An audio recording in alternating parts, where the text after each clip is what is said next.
Okay, so then in 1958, you decided to go to beauty school. I didn't decide. A truant officer decided. He caught me. I was on my way to Toots Shore. In fact, Frank just sent me over to the Wyndham Hotel where they kept the top floor on 58th Street.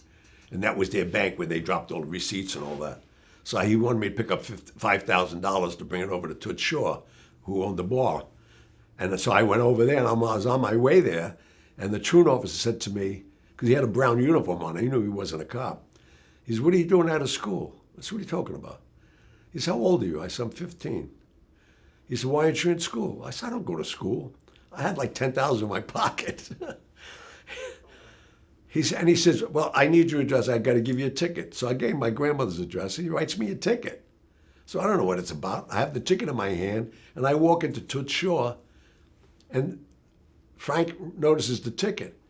He says, "How'd you get a ticket? You walking too fast?" I said, "I don't know. This guy gave it to me." And he looked at it, and it was a truant officer's slip.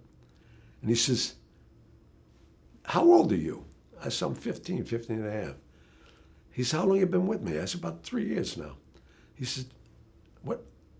Okay, I'll straighten it out." So the next day, I meet him. He said, "I took care of that ticket for you." I said, "Great." He says, "Before you come here every day, go to Wilford Academy on 52nd Street. It's on top of Lindy's. It's a beauty school." So I don't want to become a beautician. Forget about it. He said, No. Just go there till you're 16. Then you don't go no more. You have no problems." So I did that. So next morning I go there. I couldn't believe when I got there. The lady said, "Oh, it's all taken care of. Just come sign in, stay as long as you want." Then she gives me a tour to school. There was 15, 20 great-looking little girls there. I went there every morning. I didn't have to meet him until 11. And then one morning, as luck would have it, Mark Sinclair from Clairol and Kenneth, they were partners. And Kenneth was Jackie Kennedy's hairdresser.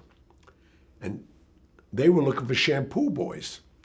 And the teacher told me, if they pick you, those hours would count like you're going to school, but you can make tips. So I was in for that. So I went there, and then I told Costello, "I got to go do this for a couple hours a day." He said, "Don't worry about it." So I did that, and the fourth head of hair was Marilyn Monroe. I couldn't believe Marilyn Monroe was there. And I just saw Some Like It Hot maybe 100 times, because when Costello went home, I used to go to Broadway a lot, and that's when it was open 24-hour theaters. So I saw Some Like It Hot in the balcony, I don't know how many times. And now there she is, with her head in a shampoo basin, looking up at the ceiling. And finally she said, "Is there someone in the room?" I said, "I'm sorry, yeah, I'm here." And I had the card. You know, they tell you what rinse and how, the warm temperature of the water. You have to put it on her inside her wrist, and she approves it. Then I start giving her a shampoo. She liked a hard, firm shampoo. And I'm giving her this, and she's moaning. And I'm a 15-year-old kid. I'm thinking like I'm having sex, and I get an erection. It must have been poking her in the ear. And now I have to towel dry her hair and walk her to the station in the middle of the casino, in the middle of the salon. And I'm walking behind and trying to cover myself. And all of them are laughing at me. And then she started requesting me, fortunately. And about a month or two goes by, and Costello says, "We have somebody staying up in the suite," which he always had somebody there. He said, "Look in on them. I'm going to go fishing." He went to Chicago. He used to fish with Tony Accardo. And so that morning, I go up there at 12 o'clock, like you said, and she opens the door. And she said, "Johnny, what are you doing here?" I said, "Well, Mr. C told me to look in on you." So I just ordered room service. Come on in. And I didn't know what room service was. She had all these carts of food and all of that. I said, "I better go downstairs." I said, "If you need anything, I'm downstairs. Just ask for the kid." He never told anybody my name because he didn't want me to, on a wiretap. A guy always protected me. Through the world, I was known as the kid until I think I did The Godfather. Then people started to know my name. But she said, "Come in, don't worry about it. I'm not going to tell him." So I sat down for a minute. She said, "Have a glass of champagne."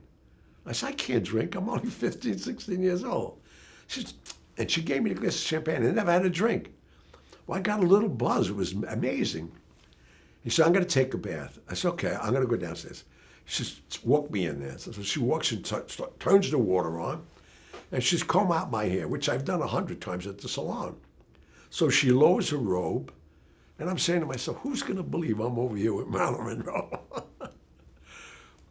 Then she shuts off the bath water, and she says, get in the tub with me. I said, you're going to get me killed. And with that, she drops her robe. This is Marilyn Monroe. I can't believe it.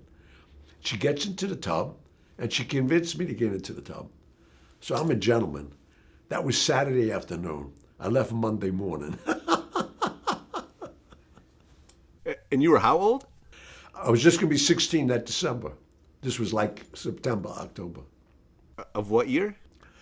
What would that be? 53, I think it is. 54. Yeah, I was 18. Okay. I was 18 and 60, so yeah, I had to be then. Whatever. Okay, so at 16 years old, you slept with a 28-year-old Marilyn Monroe. Yeah. Okay. I stayed with her for the next 4 years. What can you say to that? I was with her the next 4 years.